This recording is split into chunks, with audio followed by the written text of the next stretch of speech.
할렐루야. 오늘도 거룩한 예배에 함께 참여하시는 우리 모두에게 하나님의 크신 은혜가 흘러넘치시기를 주님의 이름으로 간절히 축복을 드립니다. 오늘도 전후자 바라보시면서 예수님의 사랑으로 축복합니다. 우리 한번 인사하실까요? 예수님의 사랑으로 축복합니다. 아멘. 감사합니다.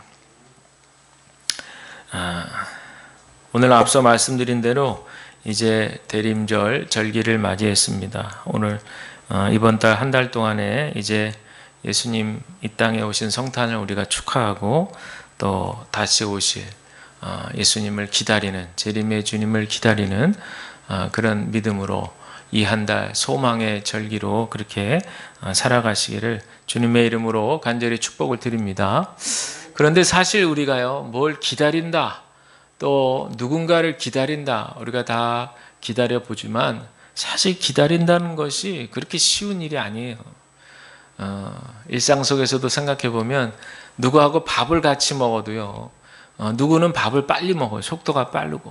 누구는 또 밥을 천천히 먹는 분이 있어요. 그러면 또 밥을 빨리 먹는 입장에서는 느리게 먹는 사람하고 같이 밥 먹을 때 그걸 또 기다려주는, 또 그것도 하나의 기다림이죠. 또 요즘에는 이제 그렇지는 않은데, 요즘에는 이제 버스 탈 때 다 스마트폰으로 몇 분 후에 버스가 도착합니다, 다 알아요. 그래서 그 시간에 맞춰서 딱 가면 금방 버스 탈 수 있으니까 요즘은 기다리지 않아도 되는데, 저 어렸을 때만 해도 생각해 보면 추운 겨울날에 발을 동동동 구르면서 정류장에 서 있는데 버스가 안 와요. 버스가 안 와. 저뿐만 아니라 거기 모여든 사람들이 다들 그냥 발을 동동 구르면서 아니 올 때가 지났는데 왜 버스가 안 오는 거야 하면서 막 어른들이 막 한마디 두마디 하는데, 이제 그러고 나서 한참 뒤에 이제 버스가 오면 사람들이 그냥 꽉 차 있죠. 그래서 그걸 타면은 아저씨가 광고를 하면 이제 광고를 하는 거죠. 오다가 그만 뭔 일이 있어가지고 이렇게 늦게 됐다 이러면서 사과 안내를 합니다. 그러면 이제 막 이런 소리도 막 버스 안에서 들리고, 옛날엔 그런 일이 있었어요. 그런데 요즘에야 뭐 또 그렇게 시간도 다 알고, 어쨌든 기다린다는 말이 참 하여튼 쉽지 않습니다. 그런데 하물며 버스 기다리는 것도 이렇게 쉽지 않고, 그런데 2000년을 기다린다. 그리고 또 앞으로 얼마를 더 기다려야 될지 모르는, 지금 예수님이 다시 오신다는 이 말씀을 믿고 기다린다고 하는 것 자체가 어떻게 보면 참 정말 힘든 일이에요. 그리고 답답한 일일 수도 있고 막막한 일일 수도 있고, 그것이 우리네 현실이다, 그런 생각을 듭니다. 그런데 오늘 읽은 말씀에 33절을 보니까 그때가 언제인지는 알지 못하지만, 그랬어요. 그때가 언제인지는 알지 못하지만 그러나 당부하는 말씀은 뭐예요? 깨어 있으라, 이러는 거예요. 여러분, 왜 우리가 언제인지도 모르는 그때를 위해서 깨어 있어야 될까요? 첫째는 깨어 있어야만 시대를 알 수 있기 때문에 그래요. 오늘 읽은 말씀에도 보니까 28절에서 31절에 보면 무화과 나무의 비유의 말씀을 예수님께서 하시잖아요. 그 가지가 연하여지고 잎사귀가 나오면 여름이 되는 줄 아는 것처럼 마지막 때의 징조가 보이면 마지막 날이 가까운 줄을 알라, 그러는 거예요. 그런데 여기서 우리가 성경 지식을 하나 알 것은 뭐냐면, 이 여름이라고 하는 말 있잖아요. 이 말의 히브리어 단어가 종말이라고 하는 이 말의 단어하고 발음이 거의 비슷한 거예요. 그래서 이 여름이라고 하는 말을 종종 종말을 설명할 때 비유적인 표현으로 그렇게 쓸 때가 성경에 있다라고 하는 거예요. 바로 이제 여기서 그렇게 사용을 하고 있다라고 하는 것이죠. 그래서 이런 일이 일어나는 것을 보거든 인자가 가까이 곧 문 앞에 이른 줄을 알라, 이렇게 말씀하시는데, 여기서 이런 일에 해당되는 것이 오늘 읽지는 않았지만 13장 3절부터 13절에 쭉 예언이 되어 나오는 일들이죠. 가령 종말의 때가 가까우면 미혹하는 일이 일어나고 난리의 소문, 지진과 기근, 이런 신호들이 쉽게 말해서 온다는 거예요. 그래서 이런 신호들이 올 때 그것이 바로 종말의 때다라고 하는 것을 알라라고 하는 것이 바로 성경이 우리에게 가르쳐주고 있는 지혜의 말씀인 것을 기억하시기를 바랍니다. 그러고 나서 제가 말씀을 준비하면서 이 시대를 한번 잠깐 생각해 봤어요. 지금 이 시대를 돌이켜보면 우리가 정말 종말의 때구나 라는 것을 깨닫게 됩니다. 지구 곳곳에서 일어나고 있는 여러 가지 기이한 일들이 많잖아요. 며칠 전에도 경주에서 경주 그 근처 해안에서 바다에서 지진이 일어났잖아요.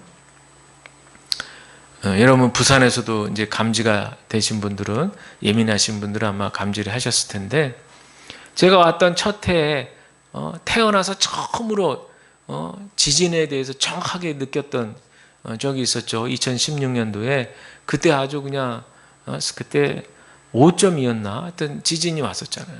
그때 막 흔들리고 말이죠. 애들하고 막 저도 식탁 밑으로 숨고 막 그런 일이 있었는데 피하게 되고 깜짝 놀랐죠. 야, 이제 우리나라도 지진에 안전하지 않구나. 일본만 저렇게 지진이 빈번하게 일어나는 것이 아니라 이렇게 우리나라에도 지진이 빈번하다라고 하는 것을 알게 됐어요. 그것뿐 아니죠. 도처에서 일어나고 있는 산불, 홍수, 한 3년 전인가요? 캐나다에 산불 났을 때 여러분 기억나세요? 와, 정말 어마어마하더라고요. 거기 캥거루를 비롯해가지고 막 다 죽었어요. 다 죽어. 떼죽음이잖아요. 떼죽음. 그리고 그냥 산불이 얼마나 광활하게 넓게 오랫동안 지속이 됐는지요. 야, 정말 무섭더라고요. 그런 일도 그냥 비일비재하게 일어나고 말이죠.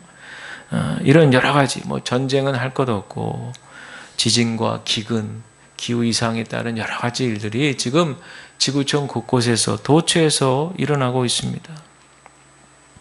우리가 이런 일들을 경험하게 되면 여러분은 어떤 생각이 드세요? 아이고, 큰일 났다. 불안하다. 두렵다. 이런 생각이 가장 먼저 들지만, 우리가 믿는 그리스도인들이라면 세상 사람들처럼 그렇게 불안하기만 하고 두렵기만 할 것이 아니라 동시에 들어야 될 생각은 그렇구나. 성경이 가르치는 대로 종말의 때가 가까이 오고 있구나 라는 생각도 우리가 할 수 있어야 될 줄로 믿습니다. 즉 마음의 준비죠. 마음의 준비 같은 거. 언제인지는 확실히 모르지만 점점점 그때가 다가오고 있다라고 하는 그런 생각을 하게 되는 것이죠. 여러분들 이 깨어있다라고 하는 말은 단순히 잠을 자지 않고 일어나 있는 상태, 이것을 뜻하는 것이 아니라 이렇게 우리의 생각 속에, 우리의 사고 속에 종말의 때를 준비하는, 다른 말로 하면 영적인 각성이라고 하는 말로도 바꿔 쓸 수가 있습니다. 이 각성이라는 말이 중요한 것은 이렇게 마음의 준비를 미리 우리가 하고 있잖아요. 그러면 대비할 수 있는 지혜를 얻을 수 있기 때문에 그렇습니다. 세상 사람들은 이런 영적 각성이 없기 때문에 이렇게 종말의 때에 일어나고 있는 여러 가지 자연재해라든지 이런 현상들을 보고 미처 마음의 준비도 하지 못하고 그저 하루하루를 그렇게 자기 식대로 살아가는 사람들이 아직도 이 세상에는 너무나 많이 있는 거죠. 그런데 이렇게 각성 없이, 준비 없이, 만약에 우리들조차도 말씀에 의지하지 않고, 각성하지 않고, 준비하지 못하고 이렇게 살다가 어느 날 언제 정말 불시에 예수님 오시면, 예수님 오셨어요?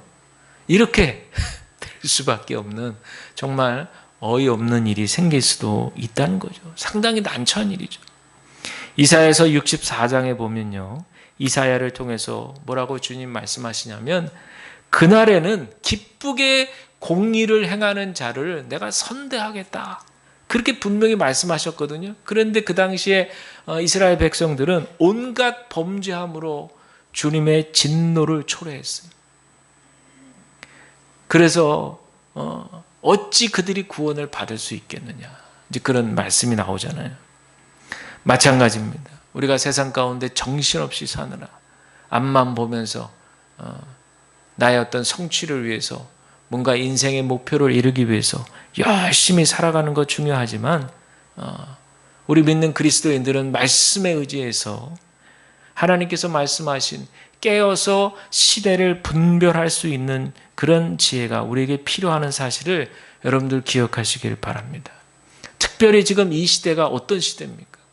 하나님의 창조의 세계가 파괴되는 시대잖아요. 생태계가 파괴됐고 심각합니다. 그래서 지금 지구가 점점점 뜨거워지고 있잖아요. 그래서 너도 나도 세계적으로도 그렇고 너도 나도 탄소 줄이기 거기에 지금 다들 집중해서 그렇게 신경을 쓰고 있어요. 우리 교단도 이제 새해에는 이 생태계 회복 문제에 전 교단적으로 범교단적으로 이것을 더욱더 집중력 있게 다루고 기도하면서 앞장서서 우리가 탄소 줄이기에 실천해야 된다. 지금 이제 교단적으로도 그렇게 이제 얘기를 하고 있는 것 같아요. 좀 늦은 감이 있지만 그래도 이렇게 할 수 있다는 것 자체가 감사해요. 그런데 얼마 전에 너무 깜짝 놀란 기사를 제가 봤는데요. 어느 선교 정책을 논의하는 회의 자리에서 이제 이런 환경 문제 얘기를 했나 봐요. 그랬더니 앉아있던 분 중에 어느 분이 말씀하시기를 도대체 환경 문제가 복음 전파하는 문제하고 무슨 상관이 있습니까? 그랬다는 거예요. 저는 그 기사를 보고 너무 깜짝 놀랐어요. 아니, 이 온 우주 창조하신 하나님의 이 창조 세계가 지금 이렇게 몸살을 앓고 파괴되어서 회복시켜야 되는 사명, 그 책임을 우리 믿는 그리스도인들부터 시작을 해야 되는 것이 당연한 성경의 가르침인데도 불구하고 그분의 신앙은 도대체 어디에 있는지 제가 그 기사를 보면서 이렇게 생각하시는 분들이 이분뿐만 아니라 상당히 많이 계시다는 것을 알 수가 있어요. 그러나 여러분들 우리가 신약을 배우면 동시에 구약을 배워야 되는 것처럼 하나님의 사랑을 우리가 기억한다면 반드시 하나님의 공의를 기억해야 되는 것처럼 기독교의 진리는 항상 하나님의 공의와 사랑을 동시에 볼 수 있어야 되는 거예요. 창조와 구속, 이걸 동시에 볼 수 있어야 되는 거지.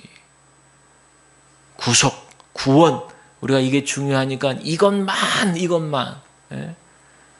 이런 어떤 편협적인 한쪽으로만 너무 쏠려가는 그런 신앙이 아니라 성경에서 가르치는 그 모든 것들을 종합적으로 요걸 이제 조금 다른 말로 하면 통전적으로 통합적으로 전체적으로 볼 수 있는, 그래서 우리가 당연히 예수님을 그리스도라고 믿는 십자가 구원의 신앙을 붙들면서 그 예수님이 이 땅에 오실 수밖에 없었던 그 하나님 아버지의 그 아픈 마음, 그 공의로우신 마음을 우리가 충분히 헤아릴 수 있어야 되는 거예요.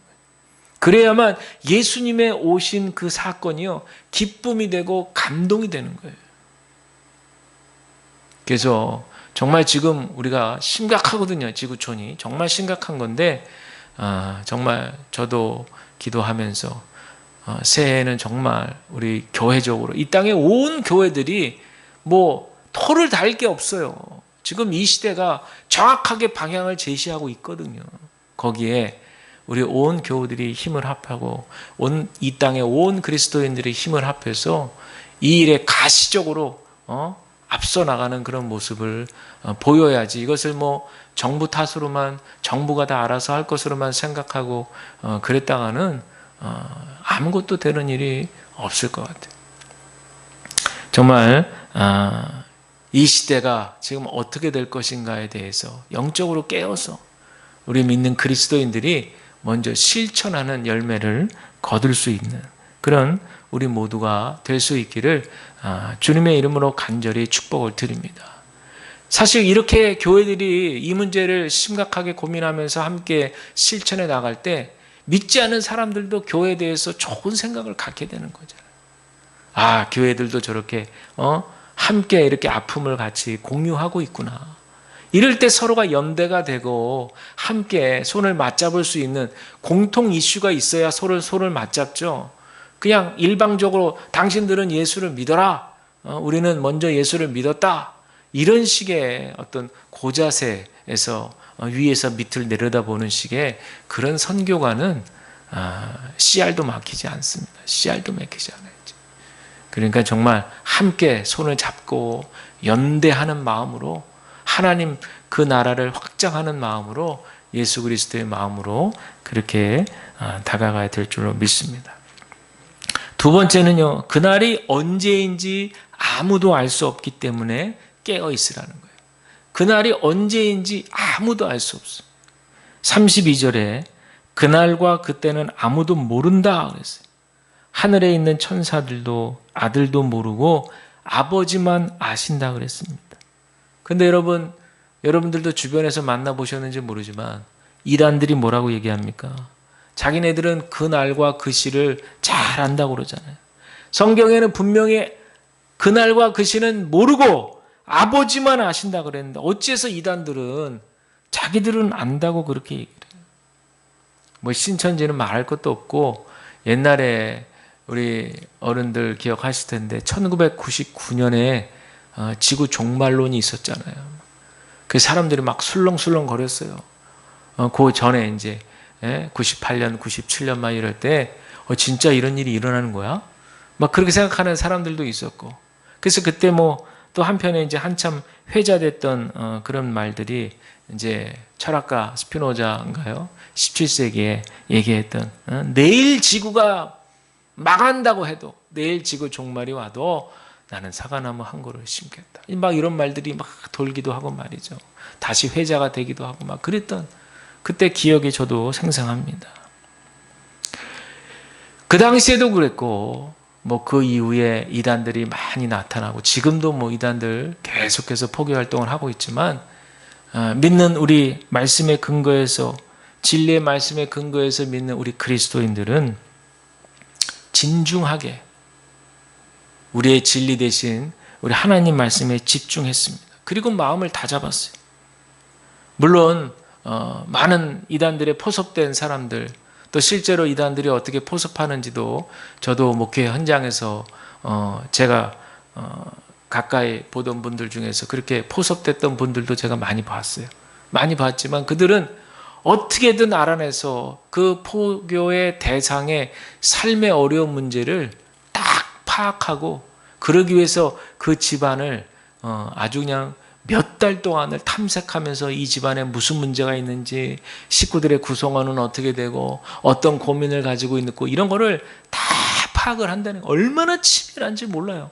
일단 목표가 정해지면 먹잇감이 정해지면 그 목표를 먹잇감을 탁 취하기 위해서 아주 그냥 몇 달 아니 그냥 1년이 넘도록 그 집안을 면밀히 조사하고 또 조사해서 결국에는 그냥 딱 그 집안의 어려운 문제를 맞닥뜨려 가지고 그 문제를 마치 해결해 줄 수 있을 것처럼 해서 사람을 그냥 탁 사람들이요 마음이 약해지잖아요. 마음이 약해지면 그 자기의 마음 약해진 그 부분을 정확하게 공감해 주면요 그냥 사람이 그냥 확 그 공감해 주는 사람한테 그냥 마음이 확 바뀌는 거예요. 빼앗기는 거예요. 그래가지고 이단들한테 그렇게 홀라당 넘어간 사람들이 많은 거예요. 특별히 대학생들, 젊은 사람들, 청년들. 제가 옛날에 친하게 지냈던 형도요. 서울에 그 좋은 대학 다녔던 형인데 연세대학교 다녔으면 똑똑하고 좋은 학교 다닌 거 아니에요? 흔히 지성인이라고 말할 수 있는 그런 사람, 분별력이 있고 생각할 줄 알고 옳고 그름이 뭔지 다 파악할 줄 아는 그런 사람이라고 누구나 다 자부할 수 있고 생각할 수 있는 그런 사람 아니에요? 그런데 그런 사람도 그냥 딱 그 삶의 어려운 문제를 건드리고 그러니까 확 글로 그냥 빠지는 거죠. 그러니까 이거는요 누구나 다 거기에 예외가 없어요. 아유 나는 문제 없어 안심할 수 선줄로 생각하다 넘어질까 조심하랬다고. 물론 그 말씀은 이제 여기에 딱 맞는 그런 말씀은 아니지만 어쨌든 조심하라는 뜻에서는 그 말씀이 의미가 있죠. 조심해야 돼요. 조심. 또 요즘에 여러분들 시대를 좀 분별하는 뜻에서 오늘 좀 이런 말씀을 드리는데, 요즘에 이런 이단들도 한쪽에서는 극성을 부리지만 또 한쪽에서는 여러분 어떤 현상이 있는지 아세요? 탈종교화. 이게 무슨 말이냐면 요즘에 AI 해가지고 인공지능이라고 하는 것이 개발이 됐잖아요. 근데 얘가요, 얼마나 똑똑한지 몰라요, 정말. 그래서 못하는 게 없어요. 요즘에 뭐 식당에 가면은 쫙 와가지고 주문도 받고 또 뭐 접시도 거기다 놓으면 알아서 가고 막 이런 것도 하잖아요. 그런 거 다 이제 인공지능 프로그램을 통해서 그렇게 되는 거고, 그것뿐만 아니라 하물며 목사들의 설교까지도. 예. 가령 뭐 오늘 제가 마가복음 13장 24절 37절에 있는 말씀으로 설교를 좀 작성해줘 이러면 인공지능이 알아서 쫙 작성해 준대요. 저는 거기에 빠질까봐 한 번도 써보지 않았는데, 예? 뭐 설교문도 뭐 엉터리로 나오는 게 아니고 얘기 들어보니까 썩 괜찮은 설교문이 이렇게 나온다는 거예요. 그러니까 이제 점점 사람들이 AI, 인공지능, 첨단 과학 이런 거에 너무 편리하고 너무 유익하니까 그쪽으로 점점 많은 사람들이 사용하다 보니까 어떤 현상이 벌어지면 과학이 곧 신이다. 이제 이런 정의를 내리는 거예요. 아니, 과학으로 해결 못할 게 도대체 뭐야? 이렇게 나오는 거죠. 그러니까 신은 필요 없다. 종교는 필요 없다. 점점 이제 이런 생각들이 머릿속에 팽배해지는 거예요. 물론 이제 죽음의 문제를 당연히 기독교 신앙의 문제는 건드리지만 이제 수명도 점점 늘어나잖아요. 100세, 120세 뭐 이러니까 마치 오래 사는 것처럼 그렇게 느껴지니까요. 죽음의 문제에 대해서는 아예 생각을 안 하는 거예요. 사고 속에 들어오질 않아. 왜 좀 죽을 것 같고 좀 뭐 중병이 걸려도 워낙 발달한 의학 기술로 다 고치면 되니까. 돈만 있으면 다 고쳐질 수 있으니까 그렇게 되는 거예요. 그러니까요, 점점점 어떤 현상이 벌어지느냐? 과학이 곧 신이다. 종교는 필요 없다. 그래서 탈종교화 현상이 젊은 사람들을 중심으로 해가지고요, 지금 만연해하고 있는 거예요. 그래서 지금 이제 저도 이제 당회 때도 말씀을 드리고 이제 그러겠지만 내년도 목회 계획을 세우면서 많은 전문가들이 얘기하는 것이 이럴 때일수록 더욱더 기독교의 본질을 추구하는 게 중요하다.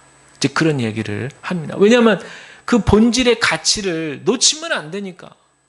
진리의 가치를 놓치면 안 되니까 그 본질 진리의 가치를 꽉 붙들 수 있는 그런 교회들이 되어야 된다는 것들을 지금 앞다투어서 많은 전문가들이 그렇게 이야기를 하고 있습니다. 그러니까 여러분, 지금 이 시대가요, 정말 어렵고 힘든 시대예요. 이 시대에 믿음과 신앙을 가지고 그렇게 살아간다는 것이요, 정말 물론 옛날부터 어렵다 했지만 요즘 같은 시대는 더 어려운 시대인 거예요. 특별히 우리의 어린 자녀들 세대, 다음 세대, 젊은 세대들이요, 신앙과 믿음을 가지고 이 땅을 살아간다는 것이 정말 가치관의 혼란에 빠질 수밖에 없는 그런 어려운 시대 속에 있다는 것을 우리가 분명히 기억을 해야 됩니다. 그러나 오늘 성경에 분명히 나와 있지만 그날 온다는 거죠.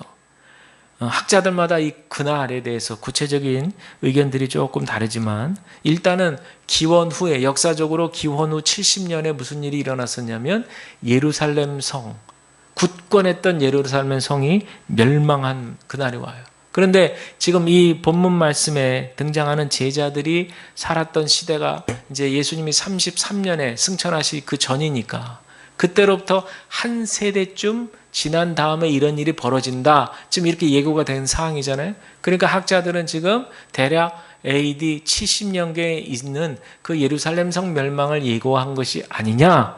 이제 그렇게들 얘기들을 해요. 그러나 단순히 그 AD 70년에 벌어질 그 사건만을 얘기하기보다 이 세대는 모든 제자들의 세대, 모든 세대들의 믿는 그리스도인들이라고도 볼 수 있다는 거예요. 왜냐? 이 일이라고 칭해지는 이 환란이 단순히 역사 속에서 예루살렘 성의 멸망만 있었던 것이 아니라 여러 가지 역사 속에서 사건들 있었고 또 세상 마지막에도 이런 일이 일어나기 수 있기 때문에 그런 것이죠.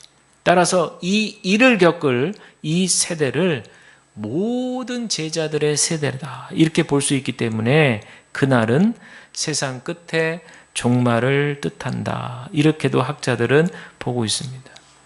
우리가 여기서 깨닫게 되는 것은요, 그날과 그 실은 아무도 알지 못한다는 것은 우리로 하여금 답답하게 하고 두려움을 가증시키기 위해서 하는 말씀이 결코 아니라는 거예요. 우리에게 분명한 이 메시지와 함께 주시는 것은 확실한 인격적 믿음을 우리에게 요구하신다는 거예요. 가령 예를 들면 제가 우리 아이들도 지금 앉아있지만 우리 아이들한테 하나에서부터 10가지 말과 행동 거지를 통제하고 다스린다고 한번 생각해 보세요. 야, 너는 걸을 때는 이렇게 걸어야 되고 밥 먹을 때는 이렇게 먹어야 돼. 그리고 아침에 일어나서는 뭘 해야 되고 뭘 해야 되고 만약에 자기 전까지 모든 생활을 하나부터 10까지 제가 우리 아이들을 다 통제한다고 한번 생각을 해보세요. 그럴 수도 없거니와 그렇게 해서도 안 되는 거잖아요. 부모와 자식이라고 하는 근본적인 그런 사랑과 신뢰의 울타리 관계 속에서 자유의지가 다 해당이 되어 있으니 그 안에서 서로 간의 인격체로서 주체적인 생각을 가지고 자녀들이 그 부모와의 관계 속의 울타리 속에서 부모님의 그런 자녀를 향한 사랑의 마음에 함께 동의하고 때로는 그 말씀에 순종하고 또 부모는 그 자녀를 위해서 또 그 인생의 길을 잘 사랑으로 안내해 줄 수 있는 것이 그게 바른 관계지 뭐 마치 로봇처럼 기계도 아닌데 하나부터 10까지 지시를 하고 지시대로 그렇게 따르게 하고 살아갈 수 없는 것처럼 하나님께서 반드시 종말의 때는 온다 약속하셨으면 오시는 거예요. 다시 오신다 하면 오시는 거예요. 그러나 우리는 그 오신다는 약속의 말씀을 믿음으로 인격적으로 반응해서 그 말씀을 붙들고 깨어서 영적으로 각성하고 그날을 마음으로부터 준비하고 그리고 생각하고 세상적으로 세상만을 추구했던 나의 생각이 있었다면 다스릴 줄 알고 말씀으로 다시 내 생각을 전환시키고 그래서 어떻게 하면 내가 하나님의 뜻에 좀 더 부합한 하나님의 뜻에 맞는 삶을 살아갈 수 있는가를 위해서 내 인생을 다시 재편하고 재편하며 삶을 준비해 갈 수 있는 것. 이것이 바로 하나님께서 우리에게 바라시는 바라는 사실을 여러분들 기억하시기를 바랍니다. 그런데 중요한 건 뭐냐면요. 하나님께서 어떻게 해야 된다. 종말의 때가 온다는 말씀을 주셨는데 이렇게 해야 된다 저렇게 해야 된다라고 하는 매뉴얼, 구체적인 매뉴얼은 주시지 않았다는 거예요. 그러니까 우리에게 자유롭게 행동할 수 있는 자유의지를 주셨기 때문에 그 자유의지 속에서 우리가 그것을 어떻게 선용하느냐에 따라서 주님 오시는 때에 알곡과 가라지로 분명하게 구별이 된다는 거예요. 중요한 것은요, 이 모든 일들 속에 하나님의 주권을 인정할 수 있겠냐는 거예요. 자, 이게 신학적으로 굉장히 중요합니다. 오늘 이 얘기를 제가 조금 시간이 많이 흘렀지만 제가 이 얘기를 꼭 하고 넘어갈 건데 제가 옛날에는요, 저 젊었을 때는 이 주권이라고 하는 단어를 교회에서 그렇게 많이 쓰지 않았어요. 물론 이제 교단의 색깔에 따라서 조금 다른데 아주 근본적이고 보수적인 교단 아니고서는 이 주권이라는 단어를 크게 쓰지 않았습니다. 그런데 이제 그런 단어는 선교단체라든지 이런 데서 주로 많이 썼어요.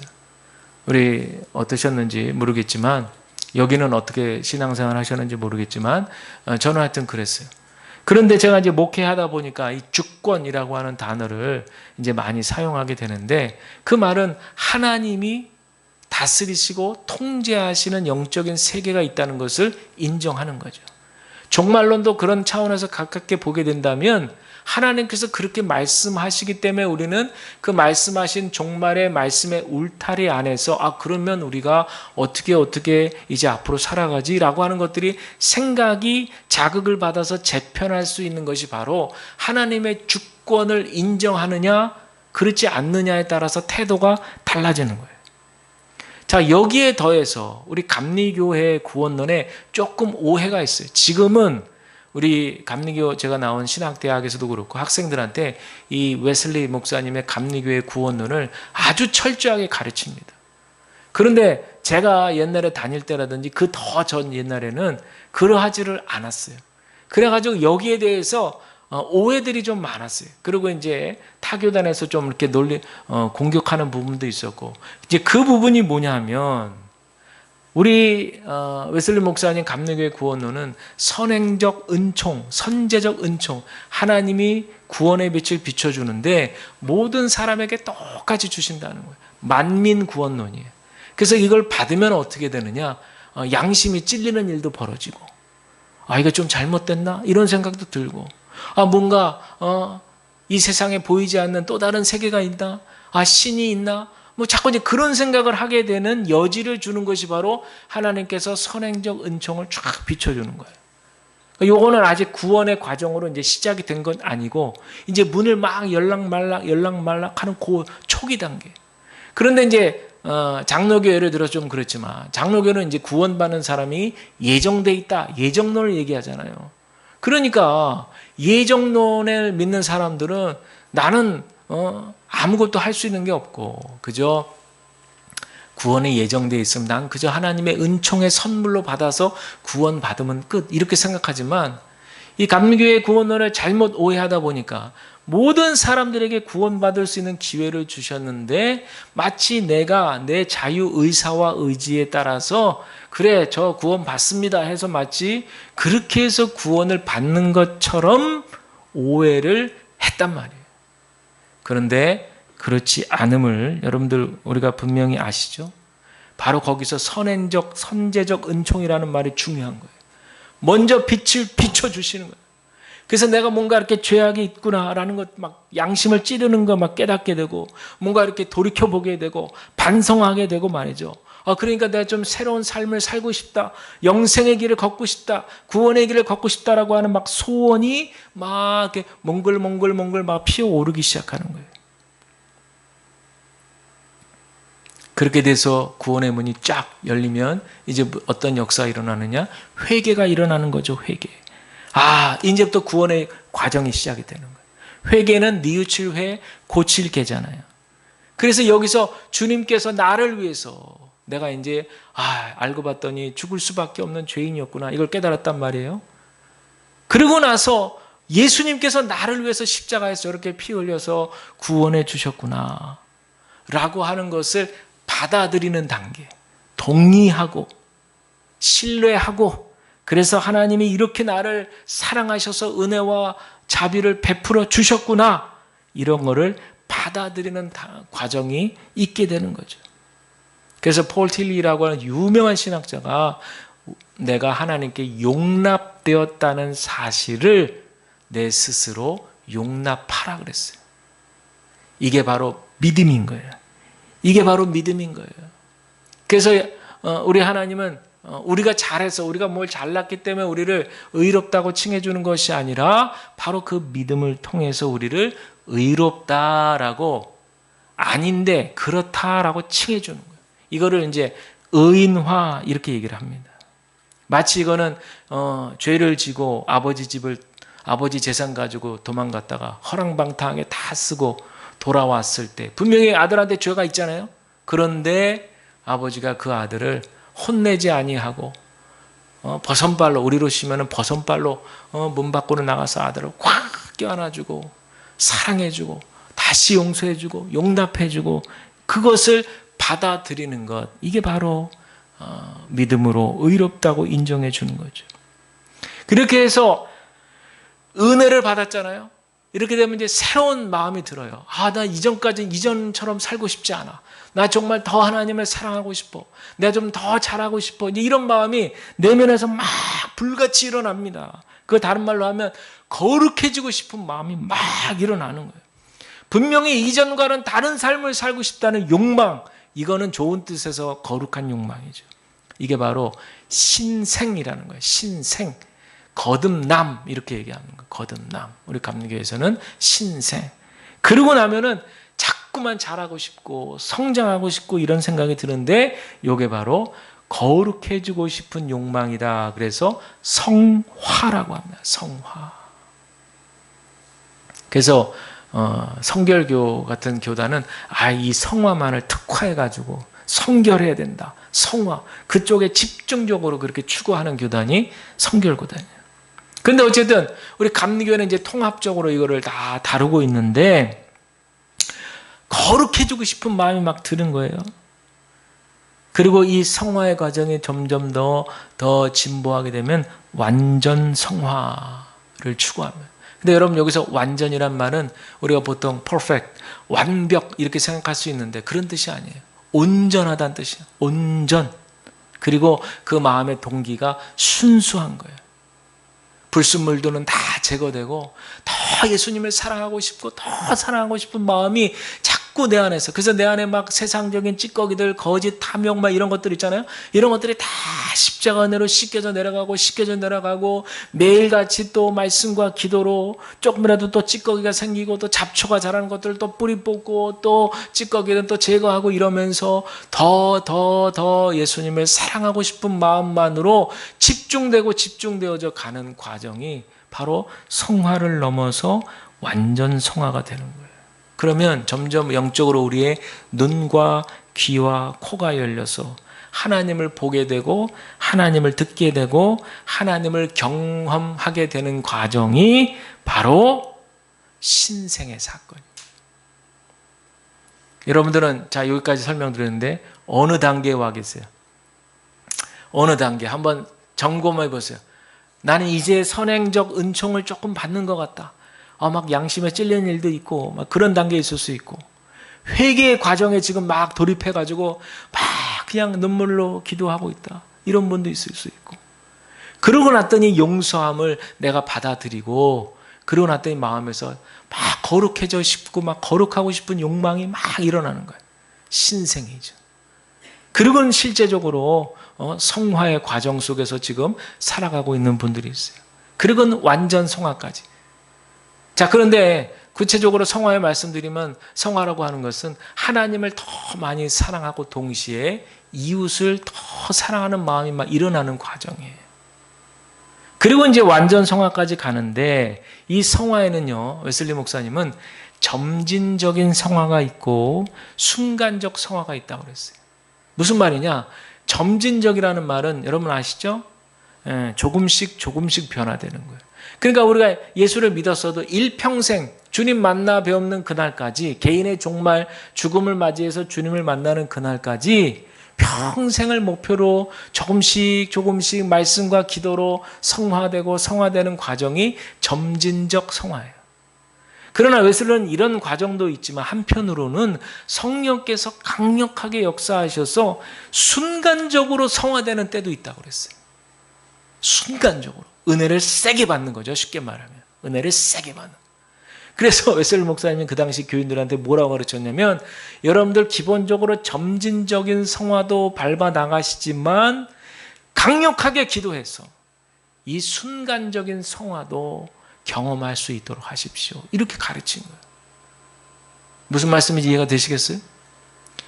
저와 여러분들도 마찬가지예요. 우리가 어차피란 표현이 맞을지 모르지만 어쨌든 평생 동안 신앙생활 한다고 생각해 봤을 때 뭐 날마다 좋아지겠지, 이런 막연한 기대감 속에서도 신앙생활 할 수 있지만요, 이렇게 간구하고 은혜를 사모하는 마음으로 기도할 때 순간적으로 성령의 은혜로 내 안의 생각이 확 바뀌어지고 하는 그런 순간적인 성화도 경험할 수 있다는 사실을 여러분들 기억하셔야 돼요. 그래서 웨슬리는 이런 거를 전혀 모르는 걸 잠자는 상태다, 이렇게 얘기를 했고, 이제 은혜를 알고 각성을 해서 이렇게 하나님의 세계를 신경 쓰고 의식하는 상태를 깨어있는 상태다 그랬어요. 그래서 이 잠자는 상태와 깨어있는 상태 사이에 뭐가 있느냐? 영적 감각이 있다는 거예요. 영적 감각. 이게 중요하다는 거예요. 영적 감각이 있는 사람과 없는 사람. 있는 사람은 보이지 않지만 하나님을 보고 듣고 말씀과 기도를 통해서 영적인 세계에 대해서 늘 관심을 가지고 거기를 생각하고 종말의 때를 생각하고 그러다 보면 내 현세의 세계의 생각과 잘 충돌되는 부분들을 말씀 안에서 지혜롭게 조절할 수 있는 그런 능력으로까지 갈 수 있다라고 하는 거예요. 그럼 내가 생활하는 모든 것들, 나의 모든 재정 상태, 또 나의 모든 관계들, 인간관계들, 이 모든 것들이 다 하나님의 나라와 연결을 해서 생각할 수 있는 그런 지혜들이 생겨난다. 오늘 제가 왜 대림절 첫 주인데 이런 말씀을 드리느냐. 지금 우리는 종말의 때를 살아가고 있다는 거예요. 이런 우리 모두에게 천재지변이 일어나고 막 시대가 흉흉하고 이럴 때 우리가 필수적으로 영적으로 깨어있기 위해서는 영적 감각이 필요하다는 거예요. 하나님이 비춰주시는 은혜의 빛을 통해서 이 시대의 징조를 깨닫고 하나님의 아픈 마음을 우리가 헤아릴 줄 알고 우리가 그 마음으로 하나님의 창조 세계의 회복하기를 힘쓰고 또한 우리 개인적으로는 점진적인 성화를 추구함과 동시에 간절히 간구하는 가운데 순간적인 성화도 이룰 수 있도록 위해서 기도할 수 있는, 즉 마음의 사모함을 가질 수 있는 그런 저와 여러분들이 다 되시기를 주님의 이름으로 간절히 축복을 드립니다. 이것이 바로 이 세상 풍조에 흔들리지 않고 우리가 믿음으로 굳건하게 우리 주님 다시 오시는 그날까지 우리에게 맡겨진 사명을 잘 충성스럽게 감당하며 나아가는 복된 삶인 것을 기억하시고 그 은혜가 충만하시기를 주님의 이름으로 간절히 축원을 드립니다.